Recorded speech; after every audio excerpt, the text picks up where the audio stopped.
There's a lot of investors and inventors on this show, but for the inventors listening, this is a point where if you have a product and you want to raise money for machinery, for warehousing, for production, for tooling, these type of parts of the invention process, then venture capital may be an opportunity. Venture capital is on a different level. Perhaps you can spend a moment, Jeremy, if you don't mind. I know that there's friends and family, there's seed capital, there's venture capital, well, maybe in between there is angel investors. There's Right. several different levels. So when is it appropriate to approach each of these levels? Right. So I'll start with the top, which is the venture capital community. These, institutional venture capital are the ones that are going to take your company to the next level. So as you mentioned, Brian, you have an inventor who needs new machinery or who needs new equipment. So they're already in business. They've been operating for anywhere from maybe 3, 5, or even longer amount of years. They have a history. They have a track record. They've been operating and just need that push maybe to go into a new market or refine their machinery because a new technology came out. Venture capitalists are the best for that because they have the resources as well as the big bucks, the capital, to make that investment. And generally, venture capitalists are a little more risk adverse than the others, who I'll talk about in a second. So if you're looking at a company that is on a growth trajectory and has a history, 5, 10 years, whatever the case may be, venture capital is the best option for them because of the fact that they have the resources to inject into a company that needs to get to the next level. Okay. In terms of the next down, you mentioned angel investors. The angel investors are actually, and the term some people may be familiar with, started on Broadway when producers were looking for capital for their shows to produce, and you have an angel who's going to give money to produce a show. The term angel investor obviously donates that a person who is a credited investor has money that was willing to fund your idea or maybe fund your company getting from that initial burgeoning the idea in the head to become fruitful and establish the roots of a full-on company. So angel investors generally start from the very beginning of when an idea is just manifesting itself with a few founders. They may have a business plan, they may have financials, they may have a sample product, or you may have invented something that is you just got a patent for it. That's the time to approach an angel investor where you have a product, you have a sample, and you're ready to go to market. Therefore, an angel can bridge the gap because now that you're ready to go to market, they can provide the small amount of funding that needs to get to the next level to grow marketing, sales, get on QVC, or whatever the next step is to get to the next level and actually develop a true company that's going to be on a trajectory for growth. Okay. Down the line from that, as you mentioned, friends and family. And there's actually 4 F's. There's friends, family, founders, and fools. But let's stick with the friends and family. So the friends and family are generally the ones who love you the most, right? You may not have a business plan. You may not have financials. They love you because you grew up with them. They believe in you. You're a bright star. They want you to succeed.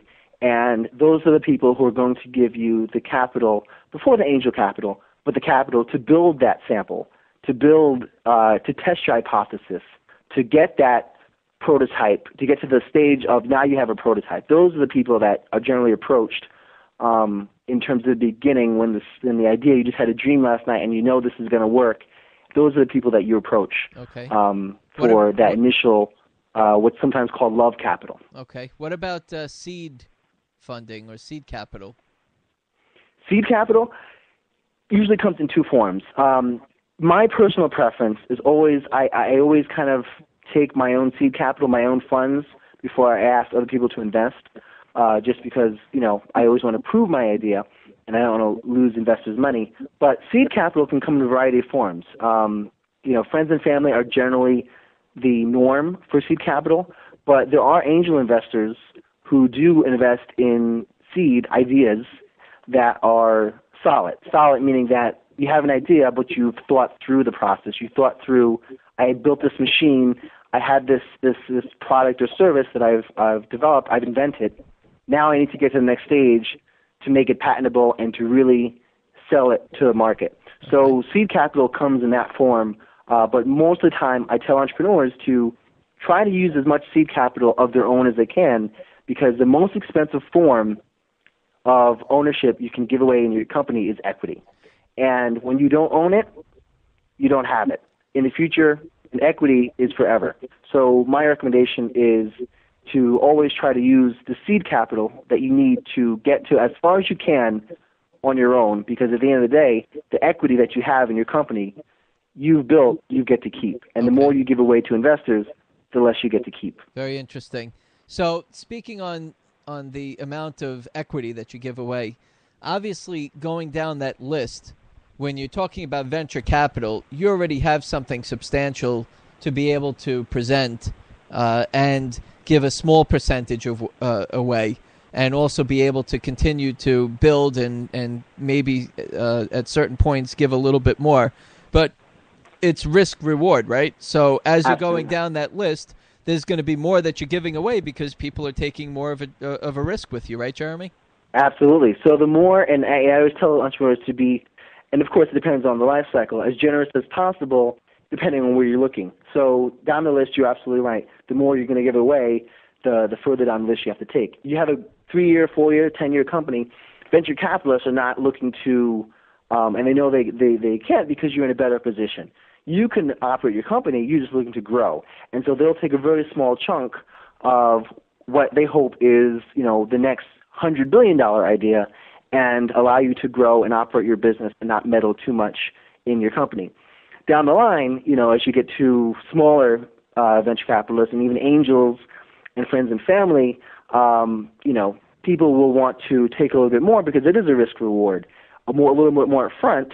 So instead of the 3 or 4% that a venture capital may take, an angel may take anywhere from a normal 10 to 20, even sometimes 25%.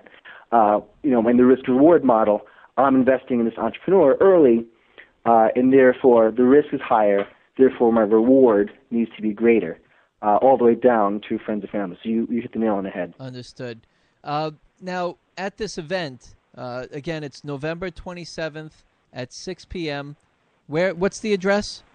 It's actually near Times Square. So if anyone's familiar with the area, it's called New York Alley.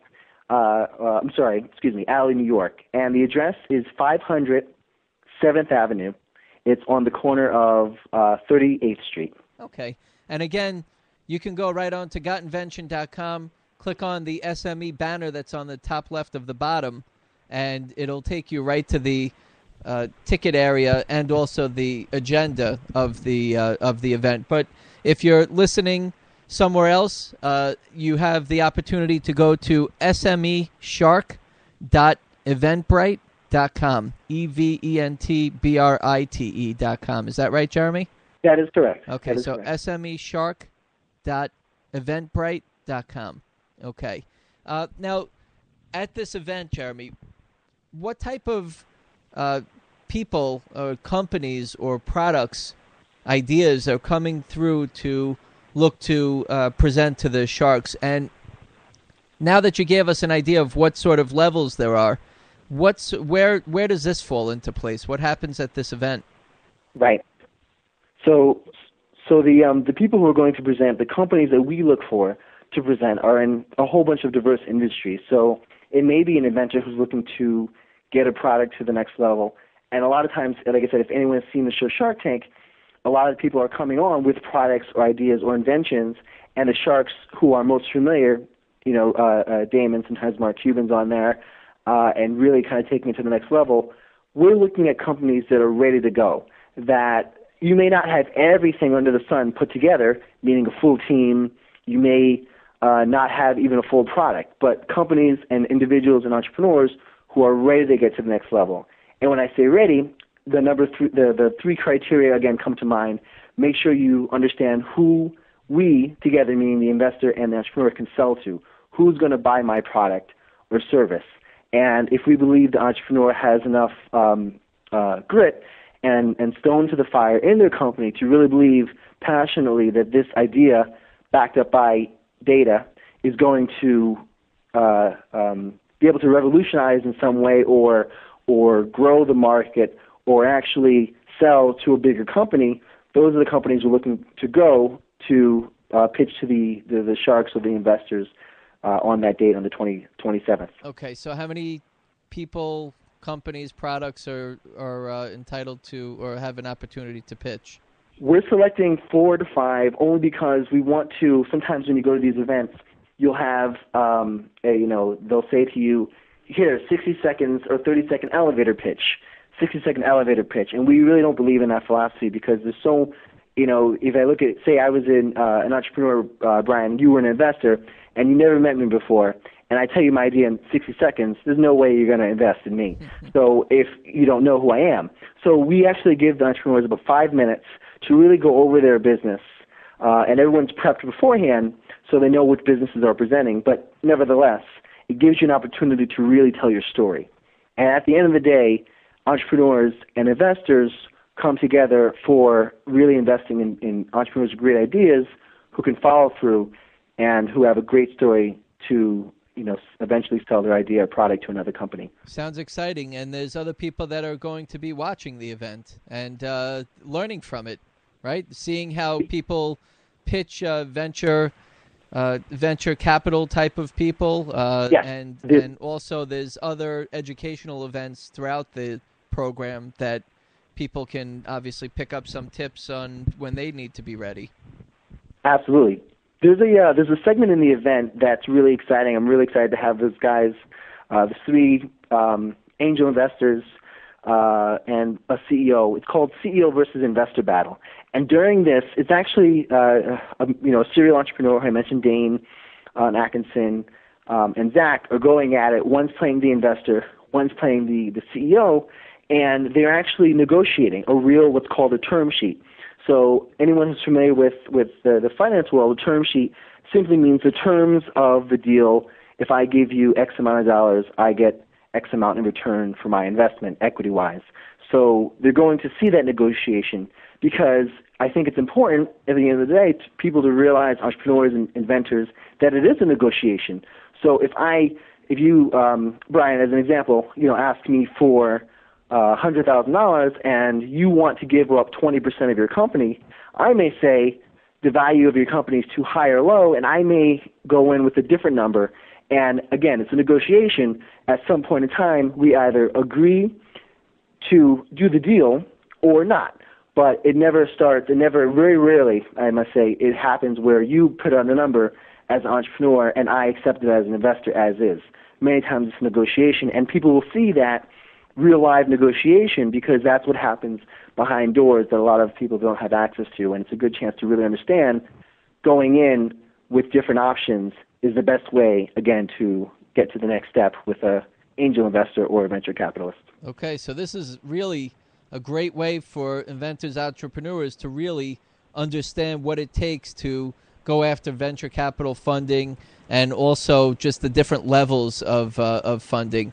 But from a different perspective, there's options that entrepreneurs, inventors can actually take, and there's raising money and building your own business, and then there's also the opportunity of licensing, where you can take your product or idea or service and go to a company and not necessarily sell it, but have them invest in your intellectual property where they can end up taking it and you would collect what's called a royalty.